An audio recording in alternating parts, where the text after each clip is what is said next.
question. Is my EUSDC, will my EUSDC be worth $1 on PUSDC?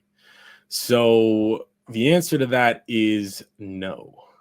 And I actually did a video on that. You could look at Pulse stablecoins, but basically your USDC on Ethereum is redeemable for $1, meaning you could go to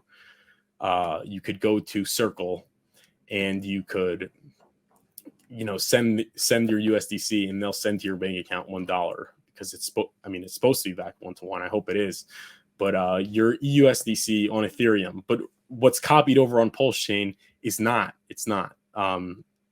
It could be that USDC decides they'll double their reserves to back Pulsechain stablecoins, but they wouldn't do that because they're not going to get the money from depositors. The depositors already have their copy, so it will not be worth $1 USDC, but that doesn't mean it's worth nothing. It will be traded on an exchange. It will be in liquidity pools with probably bridged over Ethereum stablecoins or stablecoins on Pulsechain that are actually pegged and backed or whatever it is, backed by something.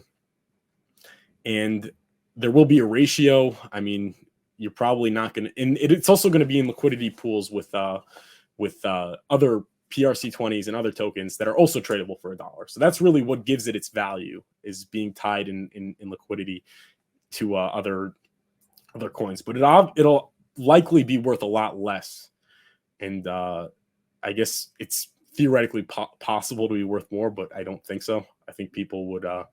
I think people are really going to drain liquidity pools of copied over stable coins. But so we'll have some value, probably pennies on the dollar, fractions of pennies. I don't really know what it is, but I do advocate for holding at least some stable coins for Pulse. If you want to buy Pulse, this is not financial advice, of course, and do your own research.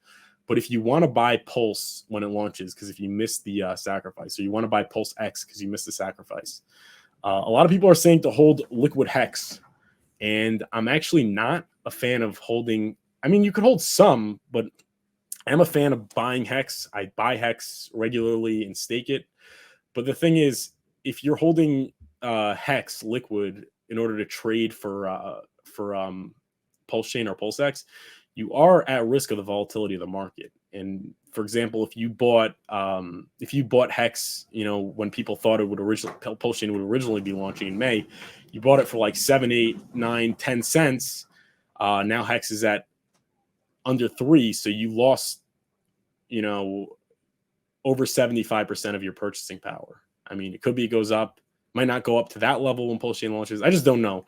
So I think if you keep stable coins, you get the copied over stable coin, which will be redeemable for some amount of PulseX, probably not much in comparison to an actual dollar, but then you get to bridge in your stable coin and buy Pulse and PulseX also. So the thing about your stable coin is it maintains its purchasing power, provided it keeps its peg. So you're going to be able to whatever money that you want to delegate to buying Pulse and PulseX, it'll keep its value and it will retain its purchasing power because it's tied to $1.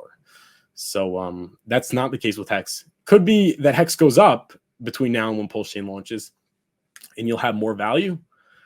That is possible, and I hope it happens, but I just don't know, and it hasn't been going well, and I don't know. I don't think it's a good idea to take like too much risk, because if let's say Hex drops another 50%, which is possible, then you're going to get that much less Pulse and PulseX.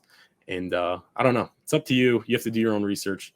You have to figure out what risk you want to take and where you think the market's going to go, and base it like that. But I do like to minimize risk, and that's the way I look at it.